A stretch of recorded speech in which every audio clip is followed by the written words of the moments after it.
السلام علیکم ورحمۃ اللہ وبرکاتہ۔ ناظرین، امید کرتا ہوں کہ آپ خیریت سے ہوں گے۔ آج کی ویڈیو میں ہم سیکھیں گے کہ ہم صدور HMS کے اندر بچوں کی رپورٹ کس طرح سے ایڈ کر سکتے ہیں۔ تو اس کے لیے ہم سٹارٹ کرتے ہیں۔ سب سے پہلے آپ نے یہاں پہ کلک کرنا ہے۔ اس کے بعد آگے دوسرے نمبر پہ آپ کو نظر آ رہا ہے یومیہ پیش رفت۔ سب سے پہلا آپشن آپ کو نظر آ رہا ہوگا ڈیش بورڈ کا، اس کے نیچے ہے یومیہ پیش رفت۔ آپ نے اس پہ کلک کرنا ہے۔ آپ جیسے ہی اس پہ کلک کریں گے آگے آپ کے سامنے کچھ اس طرح سے شو ہو جائے گا۔ تو یہ اوپر آپ کو ایک ریڈ کلر کا نظر آ رہا ہے، طلبہ جن کی رپورٹس موجود نہیں، یعنی یہ پچھلے 7 دن کی ہمیں بچوں کے نام بتا رہا ہے کہ جن کی رپورٹ ایڈ نہیں ہوئی، پچھلے 7 دن کی یا پچھلے 1-2 دن کی۔ تو اب اگر نئے بچے کی آپ نے کسی کی رپورٹ ایڈ کرنی ہے تو سب سے پہلے اوپر جب آپ اس کو اوپن کریں گے تو یہاں سے تاریخ وہ خود بخود سلیکٹ ہوگی، جیسا کہ آج 10 جون ہے۔ اس کے بعد آپ نے نیچے یہاں پہ کلاس پہ کلک کرنا ہے۔ تو یہاں پر ہم کر لیتے ہیں کل وقتی حفظ۔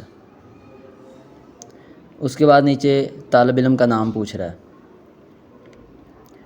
فرض کریں یہاں سے ہم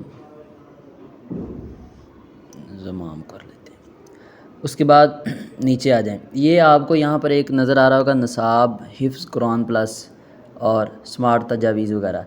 یہ جو نصاب کا آپ کو نظر آ رہا ہے یہ ہمارا ایک ورژن ہے حفظ پلس کے نام سے۔ اگر وہ آپ ہم سے اس کی سبسکرپشن لیتے ہیں تو پھر یہ آپ کے پاس نظر آئے گا، ورنہ آپ کو یہ اسی طرح سے شو ہوتا رہے گا۔ اور نیچے ہے سمارٹ تجاویز، یعنی یہ ہم نے اس ایپ کے اندر AI کو انٹیگریٹ کیا ہے۔ تو اگر آپ ہمارا حفظ پلس کا ورژن لیتے ہیں تو آپ کے پاس AI بھی ہوگا، یعنی وہ خود کار طریقے سے اس میں رپورٹ ایڈ ہوتی ہے۔ تو یہاں آپ کو نظر آ رہا ہوگا سبق سب کی منزل، یعنی نیا سبق سب کی اور منزل۔ تو سب سے پہلے ہم اس کے اندر سبق ایڈ کرتے ہیں۔ تو اس پہ کلک کرنا ہے آپ نے سبق کے اوپر، تو آگے آپ کے پاس اس طرح آ جائے گا۔ تو اگر تو بچے نے سبق نہیں سنایا تو یہ آپ کو گرین کلر کا ایک دائرہ نظر آ رہا ہے، آپ اس پہ کلک کریں گے نا تو یہ بند ہو جائے گا۔ تو وہ آگے ہم سے پوچھ رہا ہے نہ سنانے کی وجہ، یعنی بچے نے سبق کیوں نہیں سنایا۔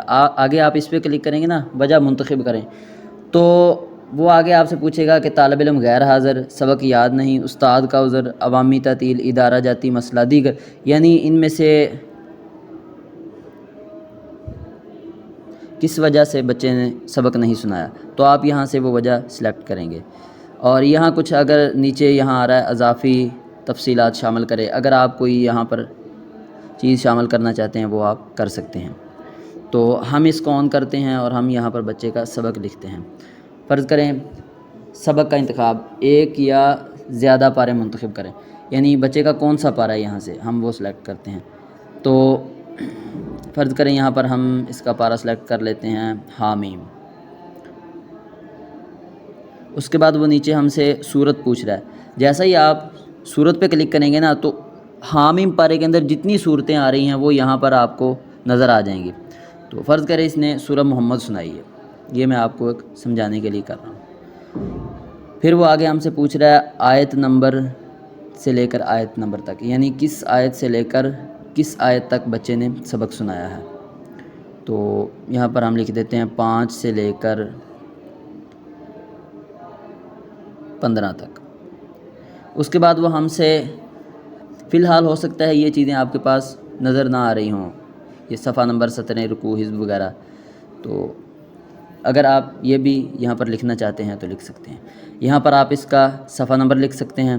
اس کے بعد آپ یہاں نیچے سطریں لکھ سکتے ہیں کہ بچے نے کتنی لائنیں سنائی ہیں۔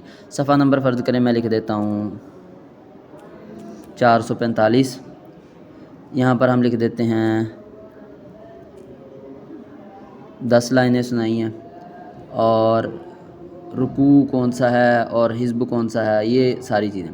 اس کے بعد وہ ہم سے پوچھ رہا ہے سبق کی کیفیت، یعنی بچے کے سبق کی کیفیت کیا سی۔ ہم یہاں پہ تقدیر پہ کلک کرتے ہیں، یہاں پر آگے آ رہا ہے ممتاز، جید، مقبول، راسب، جس طرح کا بچے نے سبق سنایا وہ آپ یہاں پہ اس کو سلیکٹ کر لیں۔ آگے وہ ہم سے پوچھ رہا ہے غلطیاں اور اٹکن، یعنی غلطیاں کتنی آئی ہیں، اٹکنیں کتنی آئی ہیں، وہ آپ یہاں پر لکھ دیں۔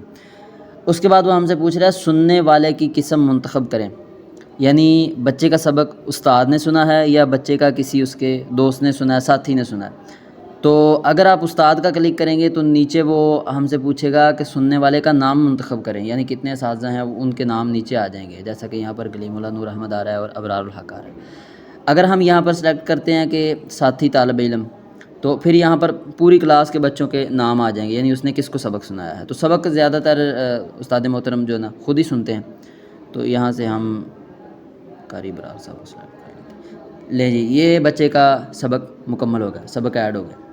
اس کے بعد آ گئی سبکی کی باری۔ سبکی کے اوپر آپ کلک کریں تو اب دیکھیں وہ ہم سے پوچھ رہا ہے قسم کا انتخاب کریں، یعنی مکمل پارہ بچے نے سنایا ہے یا جزوی انتخاب۔ جزوی انتخاب کا مطلب ہوتا ہے کہ بعض دفعہ اس طرح ہوتا ہے کہ ایک پارے کا بچے نے دوسرا آدھا سنایا، اگلے پارے کا بچے نے جو ہے نا وہ پہلا آدھا سنایا، تو وہ آپ اس کو اس طریقے سے ایڈ کریں گے۔ اگر مکمل پارہ ہے پھر یہاں سے سیدھا سیدھا آ جائے گا کہ سبق کا انتخاب کریں۔ یہاں پر آپ جو ہے نا پارہ سلیکٹ کر لیں، فرض کریں میں یہاں پر تلک الرسول سلیکٹ کر لیتا ہوں، اور اس کے بعد جو ہے صفحہ نمبر، سطر رکوع، یہ ساری چیزیں اسی طرح ہی آپ نے ایڈ کرنی ہے جس طرح ہم نے سبق کے اندر ایڈ کی تھی۔ اور پھر اس کے بعد تقدیر وغیرہ، غلطیاں، یہ ساری چیزیں جو ہم پیچھے سبق کے اندر ایڈ کر کے آئے ہیں یہ وہی چیز ہے۔ ہم ادھر جزوی پہ آتے ہیں۔ اگر آپ اس پہ آتے ہیں نا تو یہاں پر ہم نے اوپر پارہ سلیکٹ کیا ہوا ہے تلک الرسول، تو نیچے صورت سلیکٹ کرنی ہے، ٹھیک ہے؟ یعنی تیسرے پارے کے اندر دو صورتیں ہی آتی ہیں نا، ایک سورہ بقرہ آتی ہے اور ایک سورہ آل عمران آتی ہے۔ اگر ہم سورہ آل عمران سلیکٹ کرتے ہیں وہ ہم سے آیت پوچھے گا، آیت نمبر سے لے کر کتنے آیت نمبر تک، اور پھر اسی طرح یہ صفحہ نمبر، سطر رکوع، حزب، یہ ساری چیزیں، اور تقدیر یہ بھی اسی طرح ہی جیسا کہ ہم سبق کے اندر میں نے آپ کو یہ چیزیں بتا دی ہیں۔ پھر اس کے بعد باری آتی ہے منزل کی، تو منزل کا بھی اسی طرح سے ہے۔ اگر بچے نے مکمل پارہ سنایا، فرض کرے بچے نے جو ہے نا 8واں پارہ وَلَوْ أَنَّنَا مکمل سنایا ہے، تو آپ یہاں پر 8واں پارہ سلیکٹ کریں۔ اگر بچے نے اس طرح سنایا کہ 8ویں کا دوسرا آدھا سنایا اور 9ویں پارے کا پہلا آدھا سنایا، پھر آپ جزوی انتخاب پہ کلک کریں گے اور اس کو اس طریقے سے ایڈ کریں گے۔ تو ہم نیچے آ جائیں گے، اس کے بعد یہ لکھا ہوا پیش رفت محفوظ کریں، اس پہ کلک کرتے ہیں۔ لے جی، وہ اوپر آ گیا ڈن، یعنی اس نے بتا دیا کہ بچے کی رپورٹ ایڈ ہو گئی ہے۔ اگر بچے کی رپورٹ ایڈ نہیں ہوگی تو وہ آپ کو ایک ریڈ کلر کا نوٹیفیکیشن اوپر شو کرے گا، جس سے آپ کو یہ پتہ چلے گا کہ بچے کی رپورٹ ایڈ نہیں ہوئی۔ جب آپ رپورٹ کو سیو کر لیں گے تو نیچے اس طرح سے آپ کی رپورٹس شو ہونا شروع ہو جائیں گی۔ فرض کریں آپ اگر رپورٹ میں کوئی تبدیلی کرنا چاہتے ہیں تو آپ وہ یہاں سے کر سکتے ہیں، یہ آپ کو ایڈٹ کا آپشن نظر آ رہا ہے۔ اگر آپ رپورٹ ڈیلیٹ کرنا چاہتے ہیں تو یہ آپ کو ڈیلیٹ کا آپشن نظر آ رہا ہے، اور اگر آپ رپورٹ کسی کے ساتھ شیئر کرنا چاہتے ہیں تو آپ اس پہ کلک کریں گے تو یہ دیکھیں آگے آپ کے پاس واٹس ایپ آ گیا، یعنی جہاں بھی آپ شیئر کرنا چاہتے ہیں اس کو شیئر کر سکتے ہیں۔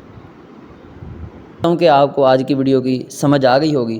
اگر آپ مزید اس کے بارے میں کچھ پوچھنا چاہتے ہیں تو آپ ہمارا واٹس ایپ چینل فالو کیجئے، ویڈیو کے نیچے آپ اس نمبر پر رابطہ کیجئے تو انشاءاللہ آپ کو رہنمائی دی جائے گی۔